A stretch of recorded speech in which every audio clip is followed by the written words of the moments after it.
আমাদের সমাজে যত বেদাতগুলো নবীর সুন্নতকে ছোট মনে করা হয়, আর বেদাতগুলো আমাদের উপকার করে, হুজুরদের, আপনাদের না। আমাদের দেশে মিলাদ আছে না?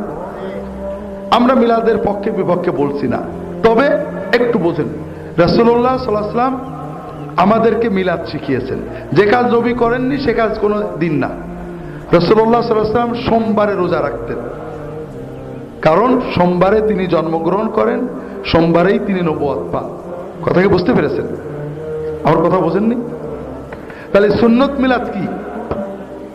সোমবারে কি ব্যাপার, আপনার নীরব কেন?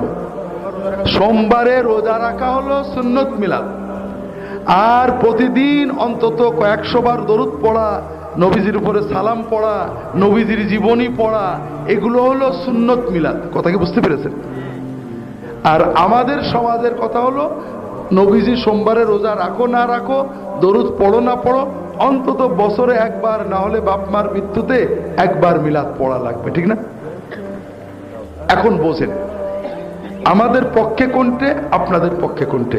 আপনারা যদি সবাই প্রতি সোমবারে রোজা রাখেন, প্রতিদিন 100 বার 1000 বার দরুদ বা সালাম পড়েন, প্রতিদিন নবীজির সিরাত শামায়েল পড়েন, আমাদের কোন লাভ হবে? লাভ হবে। কিন্তু আপনারা কিছুই না করেন, অন্তত বছরে 1-2 দিন বাড়িতে মিলাদ দেন বা মসজিদে মিলাদ দেন, আমাদের কথা কি বুঝতে পেরেছেন? নবীজির সুন্নত হলো বাবা মা মারা গেলে সদাকে জারিয়া করো, মসজিদে দাও, মাদ্রাসায় দাও, স্থায়ী কাজ করে দাও। আর আমাদের সুন্নত মা বাবা মারা গেলে দোয়ার মাহফিল করো, খানা করো, কোলখানি করো, আছে না? কারণ কি? এই যে দোয়ার মাহফিল করো, কুলখানি করো, নবীজি কতদিন করেননি, সাহাবীরা করেননি, আমরা করি। আপনারা যদি সবাই, বাপ মা মরে গেলে 2 লাখ টাকা মসজিদ মাদ্রাসায় বিল্ডিং করে দিলেন, কাজ করে দিলেন, বই কিনে দিলেন, আমাদের কোনো লাভ হবে? আমরা ফাঁক পড়ে গেলাম।